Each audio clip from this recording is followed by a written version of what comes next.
Hey, this is Paris. I hope you enjoyed the Data Vampire series that we did back in October. It's had a fantastic response. And for that series, I spoke to a bunch of experts, and now we're releasing the full-length versions of those interviews for our supporters over on patreon.com. And I wanted to give you a preview of what those interviews sound like, so you can consider whether to go to patreon.com/techwon'tsaveus, become a supporter yourself, so you can learn even more about the important topics that we dug into in that special series. So enjoy this clip from my interview with Sebastian Lehuede. You've also written a fair bit about digital sovereignty, right? And what that increasingly looks like as we have this breakdown of the full control, say, of the United States over what the digital world looks like, and you have these other parts of the world trying to carve out their own ideas of what the internet, or what digital technology is going to look like in their spheres. And you've written in particular about how Latin America has a particular approach to digital sovereignty that you think is worth learning about. Can you talk to us a bit about that and what you see is positive in how Latin America is approaching this, and how it would further empower the people who use these technologies rather than just the people who make them? Well, just to make like a connection between the two topics, something interesting that we did in Santiago when I visited the community of Cerrillos is that we co-organized a workshop with the local community, environmental activists, and digital rights activists. So I think that usually, the environmental impact of digital technologies have not been central in the concerns of digital rights groups.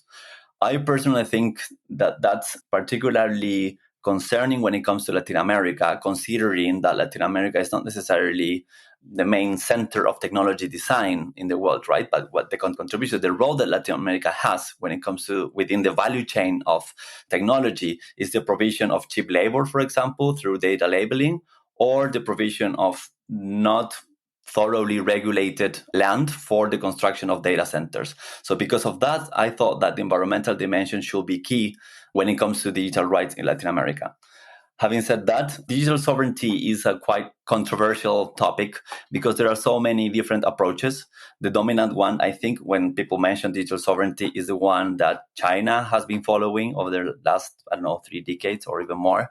But what I found is that in Latin America, there is an alternative notion of digital sovereignty that's been circulating in the region, mainly stemming from digital rights groups, a little bit also from hacker groups, but more interestingly from other types of activism that have found it necessary to look at technology because of what they do.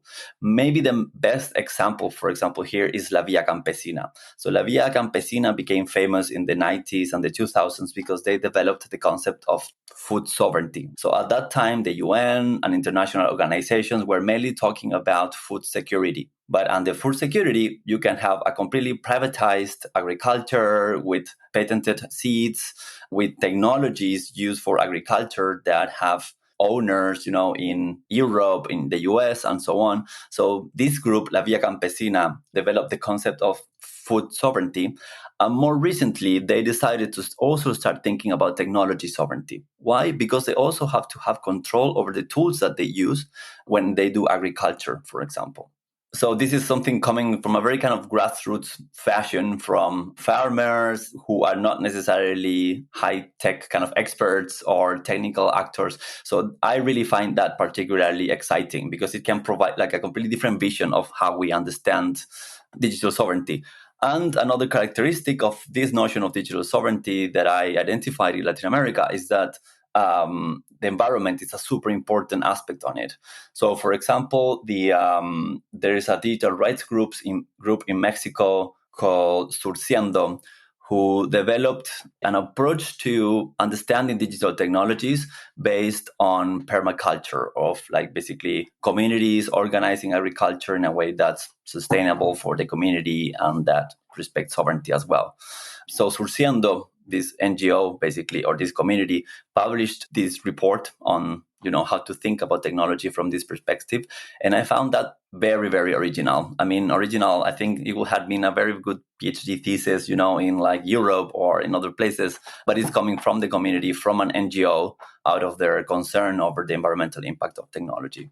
So in that sense, compared to other notions of digital sovereignty, is a quite bottom-up one, emerging like from the grassroots and where the environment is a super important concern.